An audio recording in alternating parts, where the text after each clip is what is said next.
¿Cómo les va? Muy buenos días. Muy buenos días para despedir el año. Se podrán imaginar que en tanto 31 de diciembre el programa de hoy tiene algunas características particulares. Y creo que bien vale que más que enfocar un balance, que es también lo habitual en estas fechas, centremos el foco más hacia adelante. Porque se cierra un año que, como prácticamente es norma en la política argentina, deja más incógnitas que certezas. Deja más decepciones que entusiasmos. Quizás con la solitaria y enorme excepción del Mundial de Fútbol, claro está. Y esto que les comentaba se ve potenciado porque 2023 tiene elecciones presidenciales y no hay oráculo posible para saber en qué redundarán, aunque tampoco las opciones son tantas. En lo básico hay una oposición de derecha explícita que tiene el disfraz de dividirse entre halcones y palomas. Por fuera de ese ropaje, expresado en temperaturas declarativas y en una lucha de egos que tiene y probablemente seguirá teniendo momentos de tensión, en lo sustantivo, nada diferencia a la línea bajada por el tándem Macri-Bullrich, con sus brutalidades acostumbradas, y a la sostenida en forma más modosa por el alcalde Larreta. Y en cuanto al oficialismo, sigue en conmoción de incertidumbre tras la bajada de Cristina de toda candidatura, pero antes que semejante detalle, o precisamente por ese detalle, está la pregunta de ¿qué cosa alternativa representa el oficialismo? ¿O qué cosa alternativa podría representar? Estos serían los títulos hacia adelante, que vamos a retomar al cierre de esta opinión editorial. El tema es pasar primero por algunos episodios de este año, porque dimensionarlos es imprescindible para comprender qué es lo que puede venirse. Por fuera de lo que constituye ese personaje ficcional que es Javier Milei, quien solo vale por su carácter disruptivo anclado en espectacularizar delirios, lo cual no va en perjuicio de los muchos votos que pueda obtener. Por fuera de eso, o de ese, la oposición tuvo dos características salientes que la pintan de cuerpo entero.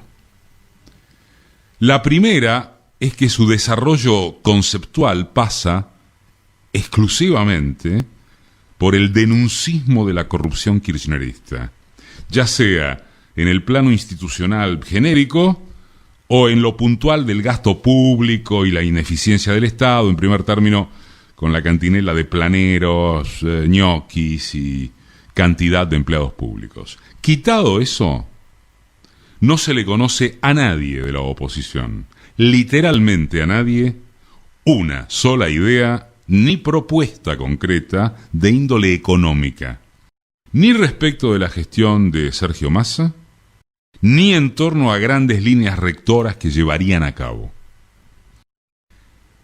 Con el antecedente de la catástrofe macrista, por supuesto, estaría claro que no tienen de qué agarrarse.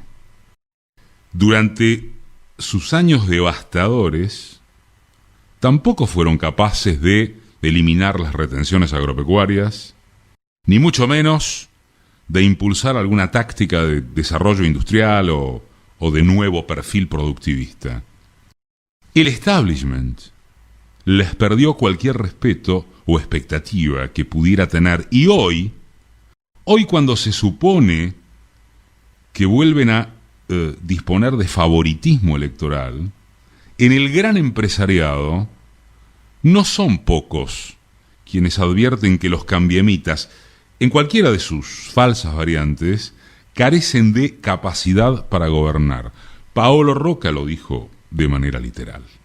Y sobre todo, carecen de capacidad para garantizar cierta tranquilidad social si acaso creyeran en serio que puede llevarse adelante un ajuste brutal. Y el segundo aspecto que caracterizó a la oposición, complementario con el anterior, fue y es su miserable actitud frente al intento de magnicidio, hasta el extremo de no condenarlo o de hacerlo con rodeos, con ambajes. Eso no habla únicamente de sus perfiles como seres humanos, ni solo de sus figuras políticas en el sentido partidario, porque en esto hablamos también de un conglomerado mediático que llega a poner en duda la existencia real del hecho. Lo editorializó el diario La Nación de esta manera. Un conglomerado, además, con sectores del Poder Judicial que obran con una ineficacia y con una lentitud exasperante, si queremos pensar sin sospechas más graves, en la investigación del atentado. Los mismos desde ya, que conforman una pasividad absoluta ante las revelaciones tenebrosas sobre el viaje al agua escondido. Eso habla, refuerza, despeja toda duda en torno a una oposición radicada en el odio como su mayor aglutinante, en la intención nunca abandonada de extirpar al peronismo de una vez y para siempre. Intención ni abandonada ni a abandonar. No hay, no tiene más proyecto que ese. Eso es lo que queda revelado tras la cortina de parlotear solamente acerca de desquicios institucionales. Es el después veremos, cuyos resultados ya tuvieron comprobación tras ganar en 2015. Frente a eso, el interrogante es precisamente qué augura el peronismo, o el progresismo, si quiere interpretárselo de manera más global. ¿Qué haría o podría hacer para defenderse? Clarificado que el Frente de Todos funcionó como herramienta electoral, pero no como artefacto de gestión, aunque, en nuestra opinión, pandemia y guerra amortiguan la severidad con que hoy se lo juzga. La renuncia de Martín Guzmán a mediados de año, parece mentira, pero fue este año, fue el símbolo supremo de que jamás rigió ensamble alguno entre los bloques de esta coalición, que más se descubrió como pegamento, no como coalición. La causa no es el funcionamiento administrativo. Esa es la consecuencia de un qué con ausencia de para qué. Ausencia de acuerdo estructural en hacia dónde se seguía luego de haber impedido la continuidad de Macri. Y ahí está lo que interpela nuevamente a la oferta que el peronismo-progresismo vaya a presentar, porque corre el riesgo de agotarse en que simplemente se trata de imposibilitar que vuelva lo peor. Es muy difícil imaginar que puedan ganarse elecciones con el solo convite de lo que se evitó y de lo que debe volver a evitarse. Y hacia adentro, además o por empezar, tampoco es un motivo convocante lo que se va a evitar en lugar de lo que se va a hacer. La renuncia de Guzmán dejó al gobierno al borde de un abismo hace apenas unos meses.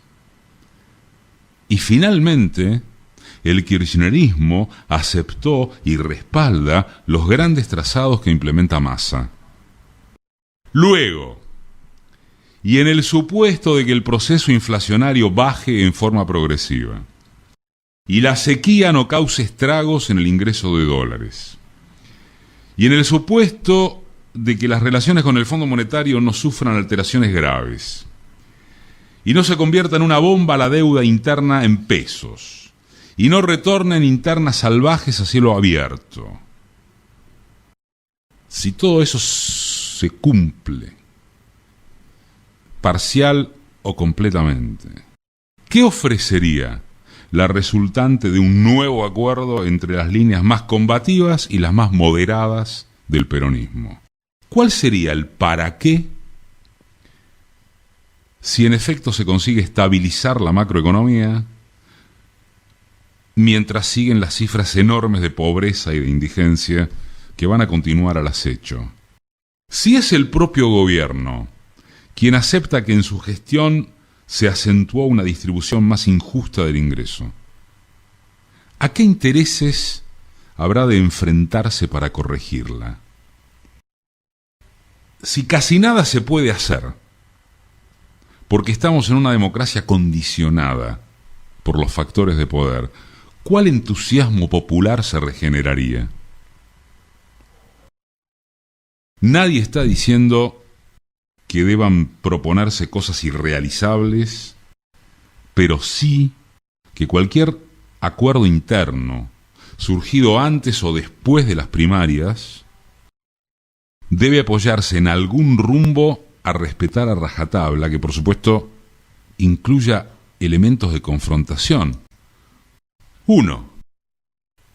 No se volvió a hablar de reforma tributaria ni judicial, ni de recrear el impuesto a las grandes fortunas, ni a la renta extraordinaria inesperada, ni de segmentar e incrementar retenciones a el campo, ni de ejercer mayores controles sobre el comercio exterior, etc. Vamos, si no caben algunos espacios para la esperanza en acción, el vacío será ocupado por una dialéctica electoral entre una derecha brutal y una modosita. O, como decía el argot cuando era vergonzante decir soy de derecha, centro derecha. Casi siempre, en los sectores más dinámicos de la sociedad argentina, se demostró que hay reservas de lucha como para que las fuerzas reaccionarias no puedan arrasar con todo. Vaya el deseo de felicidades en nombre de que eso se mantenga.